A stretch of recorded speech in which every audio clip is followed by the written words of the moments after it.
एक दिन फिर ऊदल घोड़ा दौड़ाते हुए उरई के किसी गांव में जा पहुंचा। महिलाएं कुएं पर पानी भर रही थीं। ऊदल ने घोड़े को पानी पिलाने को कहा। उन्होंने पूछा, तुम कहाँ के राजकुमार हो? यहाँ किसकी इजाजत से घुस आए? ऊदल ने अपना परिचय दे दिया। मैं आल्हा का छोटा भाई हूँ, महोबा के राजा परिमाल का राजकुमार हूँ। कुएं पर माहिल की बांदी भी थी। वह बोली, तुम जो भी हो अभी वापस भाग जाओ। राजा माहिल को पता चलेगा तो तुम्हारा घोड़ा भी छीन लिया जाएगा और सजा मिलेगी सो अलग। इतनी बात सुनकर ऊदल ने गुलेल से मारकर सभी पनिहारिन महिलाओं के घड़े फोड़ दिए। अपने घोड़े पर सवार होकर महोबा की ओर चला आया। बांदी ने माहिल से जाकर नमक मिर्च लगाकर शिकायत की। इस बार माहिल ने पत्र लिखा तो बड़ा व्यंग्य भरा था। प्रणाम के पश्चात घटना का वर्णन करते हुए कहा, तुम्हारे घर जो ऊदल नामक अनाथ लड़का रहता है वह स्वयं को बड़ा बहादुर समझता है। उसने उरई में आकर स्त्रियों से छेड़छाड़ की, सबके घड़े फोड़ दिए। उसमें इतना बल है तो मांडीगढ़ में जाकर बाप का बदला क्यों नहीं लेता? उसके बाप और ताऊ की खोपड़ियां वहाँ बरगद पर टंगी है। तुम्हारी रानी का जो नौलखा हार छीन कर ले गया, वहाँ करिया राय पर अपनी शक्ति दिखाए। यहाँ उरई में आकर क्यों उत्पात मचाता है? पत्रवाहक पत्र लेकर महोबा में जा पहुंचा। राजा परिमाल के दरबार में जाकर प्रणाम किया और पत्र सौंप दिया। राजा ने पत्र सभा में पढ़कर सुनवाया।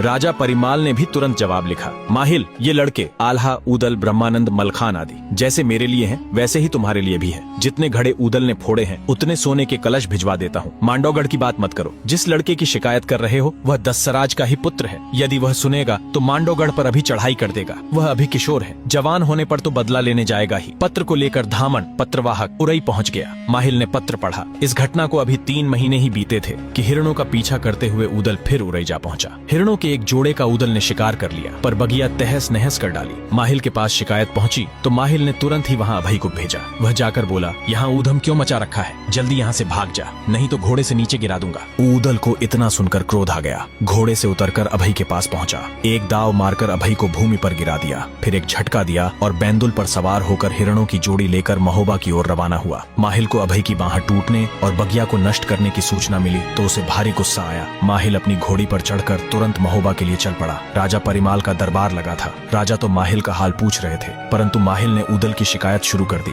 ऊदल इतने बहादुर हो गए तो क्यों न मांडोगढ़ जाकर युद्ध करते, जहाँ करिया राय ने दसराज और बछराज का सिर काटकर बरगद पर लटका दिया था। तुम्हारा धनमाल और नौलखा हार लूट कर ले गया था। बार बार उरई में आकर क्यों उत्पात मचाता है? राजा परिमाल बोले, माहिल, जो भी हानि ऊदल ने पहुंचाई है मैं उसका दुगुना धन एवज में देने को तैयार हूँ, पर मांडोगढ़ की बात मत करो। यदि ऊदल के कान में पड़ गई तो वह अभी मांडोगढ़ जा पहुंचेगा। ऊदल को मरने से डर नहीं लगता। हम जब ठीक समझेंगे तब करिया राय से निपट लेंगे। तब तक ऊदल के कान में बात पड़ ही गई। वह दरबार में आ पहुंचा और बोला, दादा, मुझे बताओ वह मांडोगढ़ का करिया राय कौन है? हमारे पिता और चाचा की खोपड़ियां कहाँ टंगी हैं? जल्दी सारी बात बताओ। परिमाल ने बात बदली। पैरागढ़ की लड़ाई में तुम्हारे पिता रण में मारे गए थे। उसी गढ़ का दूसरा नाम सिलहट है। तब ऊदल ने माहिल से ही पूछा, आपने मांडोगढ़ की चर्चा की है तो आप खुलकर सारी घटना बताओ। माहिल ने उत्तर दिया, सब घटना तुम्हारी माता देवला को पता है, जाकर उसी से पूछो। ऊदल यह सुनकर क्रोध से कांपने लगा, पसीने से तर हो गया और आंखें लाल हो गईं। मामा माहिल को ललकार कर बोला, मैं अवश्य अपने पिता का बदला लूंगा। उस करिया राय का सिर अपने हाथ से काटूंगा। फिर ऊदल अपनी माता देवला के पास गया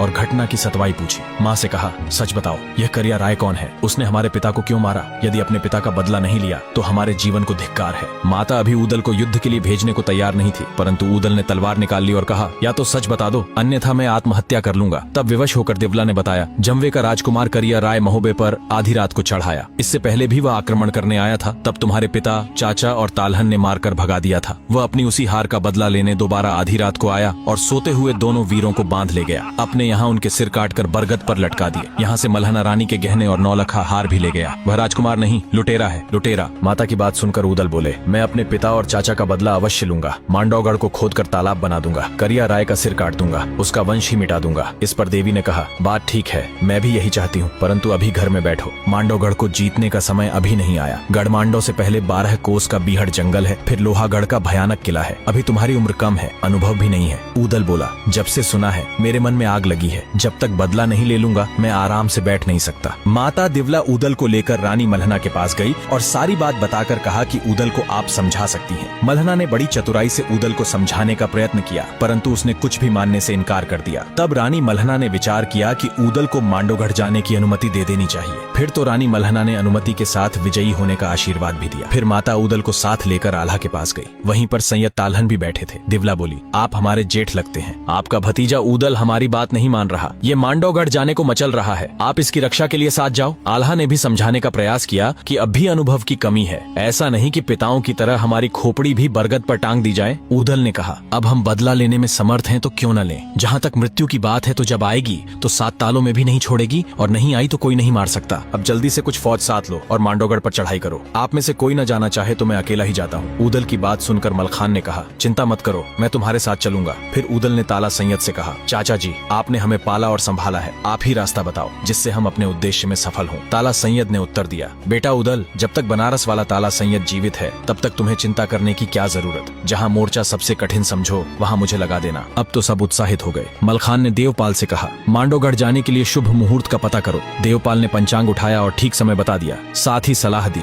जोगियों का वेश धारण करो, पहले महोबा में ही अलख जगाएं और माता दिवला और रानी मलहना के सामने जाएं, देखें वे पहचान सकेंगी या नहीं। मलखान की यह योजना सबको भा गई। सैयद ताला ने सारंगी पकड़ ली, आल्हा ने डमरू उठा लिया, देवपाल ने खंजरी बजानी शुरू कर दी, ऊदल ने बांसुरी बजानी शुरू कर दी। सब मंडली साथ चल पड़ी और तरह तरह के भजन राग गाने लगी। रानी मलहना के द्वार पर अलख जगा दिया। बांदी ने सूचना दी कि बड़े पहुंचे हुए जोगी आए हैं। मलहना जोगियों को देखने द्वार पर आई। मलहना ने उन्हें नहीं पहचाना और पूछा, जोगी कहाँ से पधारे हैं, भिक्षा में क्या लेने की इच्छा है। तब ऊदल ने कहा, माता धोखे में मत रहना, मेरा नाम उदय सिंह राय है, हम अपने पिता का बदला लेने मांडवगढ़ जा रहे हैं। माता मलहना ने आशीर्वाद दिया। फिर वे सब दिवला के महल पर पहुंचे। माता दिवला ने भी नहीं पहचाना, बोली, योगियो कहाँ से आए हो, बड़े सुंदर लग रहे हो, आज यहीं विश्राम करो और हमारा आतिथ्य स्वीकारो। तब ऊदल ने कहा, माता हम तो तुम्हारे ही पुत्र हैं, ये देखो चाचा सैयद हैं, इन्हें भी आप नहीं पहचान सकी। तब माता दिवला ने सबको टीका करके विदा किया, सबकी पीठ ठोकी तथा आशीर्वाद दिया। माता दिवला ने भी मांडवगढ़ साथ चलने की तैयारी कर ली। फिर फौज को साथ लिया, तोपें सजवाई, हाथी और घुड़सवार सेना तैयार की और युद्ध की तैयारी करने लगे। सब फौज तैयार हो गई। ऊदल तब बोले, आप सब हमारे भाई लगते हो, कोई नौकर चाकर नहीं हो। जिनका घर में पत्नी में मोह हो वे हमारे साथ न चलें, हमारे साथ वे चलें जो मरने से न डरते हो। सैनिकों ने विश्वास दिलाया कि हम पूरी तरह साथ हैं। फिर भगवती जगदम्बे का स्मरण करके पूजन करके भगवान शिव को पूज कर तथा कुल देवता मनिया देव को मनाकर राजा परिमाल के पास पहुंचे। राजा ने तब पीठ ठोंकर आशीर्वाद देकर उनको विदा किया। ऊदल ने विजय का विश्वास दिलाया। राजा परिमाल ने फिर कुछ स्मरण रखने योग्य बातें बताई। राजा परिमाल बोले, जो रीति नीति का ध्यान रखते हैं उनकी कभी हार नहीं होती। पहली नीति है कि जो घायल है और हाय हाय कर रहा है उस पर वीर वार न करे, महिलाओं पर हाथ और हथियार न उठाए, बालकों और बूढ़ों को न मारे, डर कर भागते हुए पर पीछे से वार न करे, वीर पहली चोट कभी न करे, निर्बल और बीमार पर चोट न करे, जिसके पास हथियार न हो उन पर किसी भी प्रकार से वार न करे, युद्ध में बढ़ने पर पांव पीछे न हटाए तो उस वीर की जीत निश्चित होती है। युद्ध भूमि में क्षत्रियों को यही रीति नीति बरतनी चाहिए। राजा का ऐसा नैतिक उपदेश सुनकर ऊदल ने कहा, दादा हम इन सब बातों का पालन करेंगे। फिर राजा को प्रणाम करके वे सभी रानी मलहना के पास गए। सबने रानी से हाथ जोड़कर आशीर्वाद मांगा। रानी मलहना ने उन सब की पीठ थपथपाई और पूछा, अब कब तक वापस आकर मिलोगे। ऊदल ने 8 महीने का अनुमान बताया।